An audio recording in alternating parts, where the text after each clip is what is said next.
McDonald's presents Double Features. He was hungry for money. He was hungry for power. But most of all, Welcome to McDonald's. he was hungry for McDonald's Double Features Combo. McDonald's Double Cheeseburger plus a double-size order of regular fries. But he had to pay a price. Yeah, just $1.79. Just $1.79 for McDonald's Double Features Combo. For a limited time. I believe in honesty. Too many relationships fall apart because people are afraid to express their intimate needs and desires. Enjoying a good love life is just part of enjoying a good life. Some people giggle when I speak so frankly, but I know they are listening very carefully. For the truth, ask Dr. Ruth. Find Dr. Ruth, weeknights at 11:05. Live from Minnesota's news channel, KSTP Channel 5, Stan Turner, Ruth Spencer, Dave Dahl, and Joe Schmidt bring you the Eyewitness News Update. Good evening, everyone. Tonight we've got a new development in a story that we first brought you last fall. Minneapolis police are looking for a 5-year-old boy tonight who authorities say was abducted by his father for the second time in 2 years. Angela Storr first covered this story for us, and here with the latest now. Angela, it wasn't so many months ago that you covered this story in what appeared to be a happy ending. Exactly, Stan. A young Minneapolis mother of 2 thought her ordeal over last September when she was reunited with her son after a 13-month search. It was a happy homecoming after Terry Flaherty had finally located her son Brandon in Alaska. The boy had been taken by Terry's ex-husband in violation of a court order that granted Terry custody of the couple's children. The boy's father was charged with parental kidnapping and is scheduled for trial in Washington State later this month. But tonight, Terry Flaherty is reliving that nightmare. She says her ex-husband surprised her tonight as she walked to her car with her children near Calhoun Square. I opened my car door and all of a sudden, my ex-husband was there and he grabbed Brandon from me and he said to me, "You put me in jail." He said, "Don't make a scene in front of the kids." And I got semi-hysterical because it was just such a shock to see him. So once again, the search for Brandon begins. It was just after 6 o'clock when the incident happened. The boy was wearing bright gold sweatpants, a black sweatshirt, a navy ski jacket with red trim, and a red and blue hat.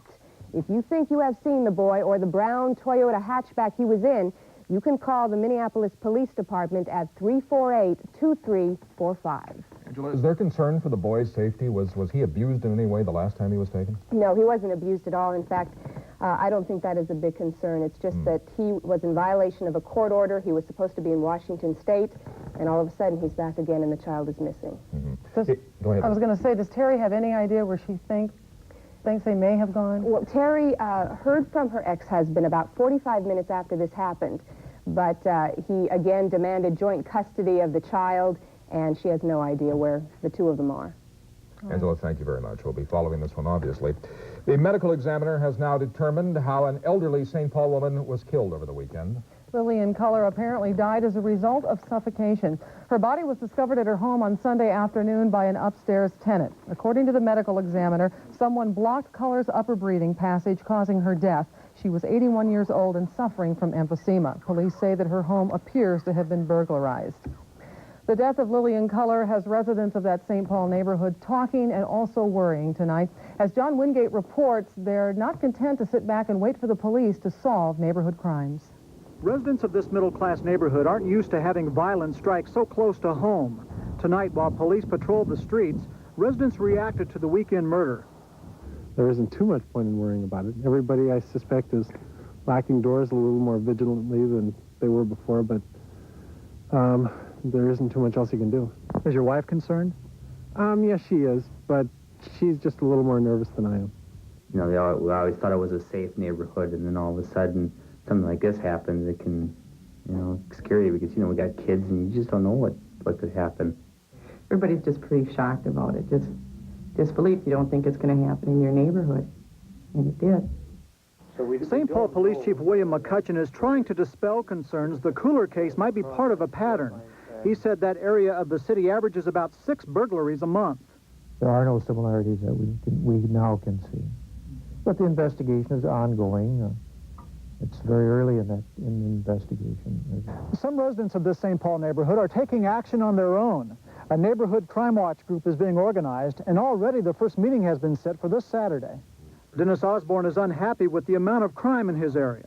We've had a high incident of burglaries in this neighborhood. No one really knows why. What we want to do is get people used to calling the police if they notice something that's strange or unusual. When someone down your block is murdered, you know, it makes you scared. I'm John Wingate for the Eyewitness News Update. And tonight, police patrols have been stepped up in that neighborhood. Stan? The Federal Aviation Administration has begun its investigation now into the cause of a single-engine plane crash that claimed the lives of 3 Twin Cities area men yesterday in northern Minnesota. Killed in the crash on the frozen surface of Upper Red Lake in Beltrami County were 58-year-old Donald Monson of Golden Valley, 61-year-old Leonard Holland of Brooklyn Park, and 61-year-old Robert Benedict of Crystal. The men were returning from a fishing trip when the pilot apparently became disoriented in fog and whiteout conditions. He turned right, banked right, and as he did so, he dragged the wing into the ice and snow, and the plane flipped over on its back. He flew upside down for maybe 150 yards and then nosed into the ice and the snow. Arrangements are now being made to return the bodies of those 3 crash victims to the Twin Cities. An 18-year-old man and 2 juveniles have been charged with arson and burglary in connection with that school fire in Madison, Minnesota. Fire investigators say that 2 separate fires were set at the Madison Public School, which is the only high school in the city. Authorities found a Molotov cocktail in the basement and a can of flammable liquid on the 3rd floor. School officials say the library was destroyed and classrooms below had heavy smoke and water damage. The plan now is to move the high school students to a nearby Catholic school building to use temporarily. We have to physically move desks and teacher desks, student desks, audio-visual equipment. Classes are scheduled to begin on Wednesday morning. Well, Crime Stoppers knows why, and now they want to know who shot Jesse Davis of Minneapolis. Here's Neil Murray tonight on your behalf with details. Monday, January 5th, 1987, here at the Falwell Park parking area, 1615 Dowling Avenue North in Minneapolis, the body of a man was found in an automobile. The man had been shot to death in what is described as a drug-related killing. The victim, 38-year-old Jesse Nathaniel Davis of Minneapolis. This is the story. 4:15 in the afternoon, Sunday, January 4th, 1987, near the address 3338 4th Street North in Minneapolis, Jesse Nathaniel Davis returned to his car. He was approached by 3 suspects. One started an argument. Where do you think you're going? Hey, man, get out of my face, man! The suspect then drove the victim's car to the parking lot here at Falwell Park. The 3 suspects left the park in a vehicle described as an older light blue International Scout. Suspect number 1 is a black male, 5 feet, 8 inches tall, wearing a dark brown parka. Suspect number 2 is a black male, 6 feet, 1 inch, wearing a long green Army trench coat. Suspect number 3 is possibly a black female. I'm Crime Stoppers Officer George Hayes. If you have any information regarding this murder, call me at Crime Stoppers now by dialing 45-CRIME. The right information on this murder could be worth a $5,000 reward. Be a Crime Stopper. I'm Neil Murray on your behalf.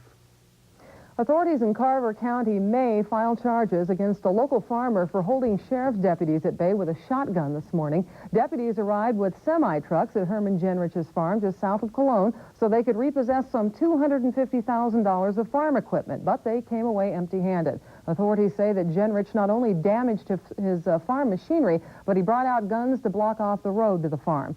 Authorities hope to resolve this dispute tomorrow morning before a district court judge. U.S. spies abroad will be getting a new boss. William Casey is resigning as head of the Central Intelligence Agency because of poor health. Casey suffered a seizure on December 15th, the day before he was scheduled to testify on the Iran arms sale before the Senate Intelligence Committee, then chaired by Minnesota's Dave Durenberger. Casey underwent brain surgery for removal of a tumor, and he's been recovering since then. Casey may become a special advisor to the president when and if he's well enough. He leaves the agency after serving as director since 1981. The president nominated Casey's deputy director to take over the top spot, Robert Gates, who is 43 years old. Gates has been running the agency in Casey's absence, and he has 20 years' experience at the CIA and at the National Security Council. He's been CIA deputy since 1982 and is expected to win the necessary approval from the U.S. Senate. But he's likely to be questioned about the CIA's role in the shipment of arms to Iran, something that Gates reportedly wanted to disclose long before the secret sales were revealed. Ruth?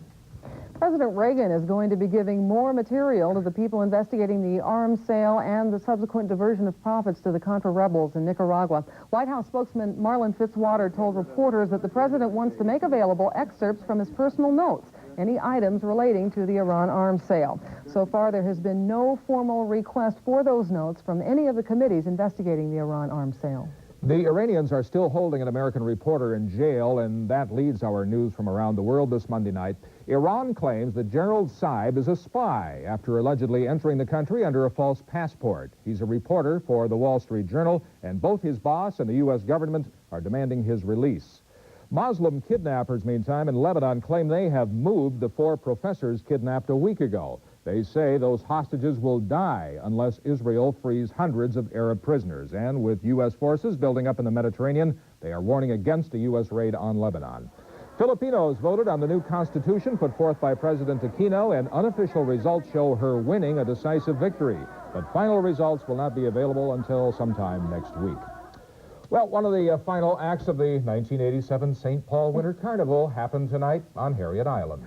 It was the ritual destruction of the carnival centerpiece by the harbingers of spring, the Vulcans. But Mike Binkley reports things did not go as planned. No more snow, no more ice, let there be fire! 6 blazing torches roared to life on Harriet Island. The snow began to melt, the Vulcans began to dance. This is an extremely happy moment for me. That's from the clinker's heart. It does signify the end of the winter season, the end of our winter festival, and the beginning of hopefully spring. Going down! We got it! Or did they? Try as they might, this heat just didn't seem to be working as fast as they thought it would. They started running out of Vulcan propane. 600 tons of snow and ice is a lot to melt down.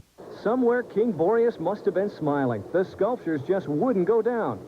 A couple of kids tried to help out their way, but that didn't help either. So the Vulcans did a very un-Vulcan-like thing.